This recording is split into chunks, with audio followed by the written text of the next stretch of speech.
যুবরাজনগর কৃষি মহকুমার উদ্যোগে অয়েল পাম চাষের সম্প্রসারণ, বৈজ্ঞানিক চাষাবাদ, শস্য সংরক্ষণ এবং জাতীয় ভোজ্য তেল মিশন অয়েল পাম প্রকল্পের অন্তর্ভুক্ত সুসংহত কৃষি পদ্ধতি ISF বাস্তবায়নকে কেন্দ্র করে এক সচেতনামূলক মেগা অনুষ্ঠান শুক্রবার অনুষ্ঠিত হয়।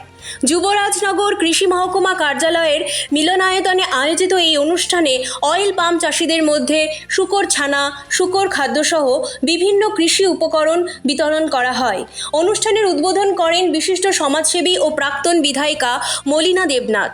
সভাপতিত্ব করেন যুবরাজনগর কৃষি স্থায়ী কমিটির সভাপতি নান্টু গোস্বামী। সম্মানীয় অতিথি হিসেবে উপস্থিত ছিলেন বিশিষ্ট সমাজসেবী কিরণ শঙ্কর দেবনাথ। প্রধান বক্তা হিসেবে উপস্থিত ছিলেন জাতীয় ভোজ্য তেল মিশন অয়েল পাম প্রকল্পের ত্রিপুরা স্টেট কনসালটেন্ট ও উপদেষ্টা ডক্টর রাজীব ঘোষ।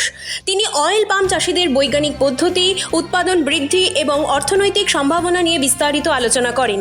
তিনি বলেন, অয়েল পাম চাষের ব্যাপক সম্প্রসারণের মাধ্যমে ত্রিপুরা রাজ্যের অর্থনীতি আরও শক্তিশালী হতে পারে এবং কৃষকদের আয় উল্লেখযোগ্যভাবে বৃদ্ধি পাবে। অনুষ্ঠানে স্বাগত বক্তব্য রাখেন যুবরাজনগর কৃষি মহকুমার কৃষি অধিকর্তা বিজন শর্মা। তিনি মহকুমায় অয়েল পাম চাষের বর্তমান অবস্থা, ভবিষ্যৎ পরিকল্পনা এবং কৃষকদের জন্য বিভিন্ন সরকারি সহায়তা প্রকল্প সম্পর্কে বিস্তারিত তুলে ধরেন। অনুষ্ঠানে জাতীয় ভোজ্য তেল মিশন অয়েল পাম প্রকল্পের আওতায় মোট ৩৫ জন অয়েল পাম চাষির হাতে শূকর ছানা ও শূকর খাদ্য তুলে দেওয়া হয়।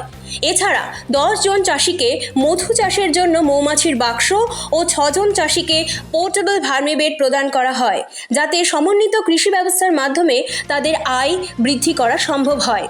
অনুষ্ঠান শেষে উপস্থিত অতিথি ও কৃষি আধিকারিকরা শ্রীপুর এলাকার অরূপ দেবের অয়েল পাম বাগান পরিদর্শন করেন। পাশাপাশি সফল অয়েল পাম চাষি রথিন রিয়াংয়ের 15 কানি জমিতে গড়ে ওঠা অয়েল পাম চাষও পরিদর্শন করা হয়। নিজের অভিজ্ঞতা তুলে ধরেন রথিন রিয়াং জানান, অয়েল পাম চাষে তিনি সন্তুষ্ট এবং চাষ কৃষকদের জন্য লাভজনক সম্ভাবনার নতুন দিগন্ত খুলে দিয়েছে।